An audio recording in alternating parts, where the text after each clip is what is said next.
Well, the campaign behind sports betting legalization in Missouri is clearing a major hurdle today as advocates were in Jefferson City to submit hundreds of thousands of signatures. If enough are verified, the question will be on your ballot this November.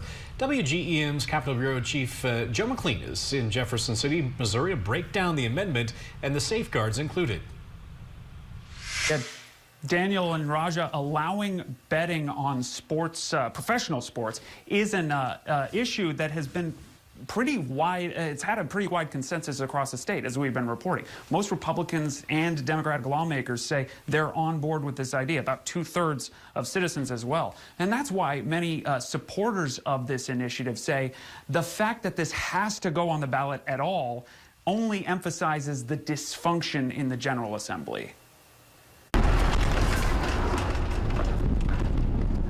With some high-profile help on Thursday, the campaign Winning for Missouri Education turned in more than 340,000 signatures to have voters decide whether to legalize wagering on professional sports. Missouri is one step away now from making sure that we have a safe, responsible way for Missourians to participate in sports betting while generating tens of millions of dollars every year for Missouri classrooms. The ballot question will ask voters whether they want to let Missouri's 13 casinos and 6 professional sports franchises offer in-person and online wagering, but only to those 21 and older. It is a way of energizing our fan bases. It's becoming in vogue across the country, and we are missing out on it in Missouri. Those bets would be taxed at 10%, regulated by the Missouri Gaming Commission. The first $5 million of that revenue would go to the state's Compulsive Gambling Prevention Fund, and the rest to fund K-12 and higher education.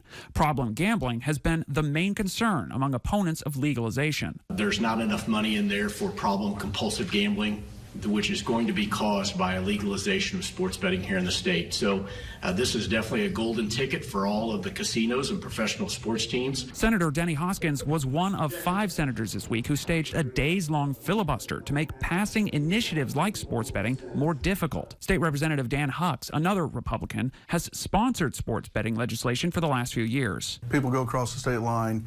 I know friends in Kansas City. They go across, they spend the day during football season, college football, over at Topgolf. They spend 4 or 5 hours, a couple of burgers, some drinks. We're losing out on that money also. And Democrats agree. Several of our citizens cross over to every bordering state except for one that has legalized sports wagering. So, you know, as always, the citizens will work around us when we don't do what they ask us to do.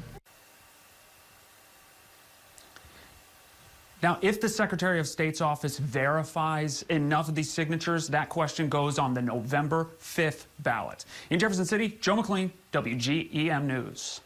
All right, thank you, Joe. Currently, sports betting is legal in Illinois and Iowa since 2019.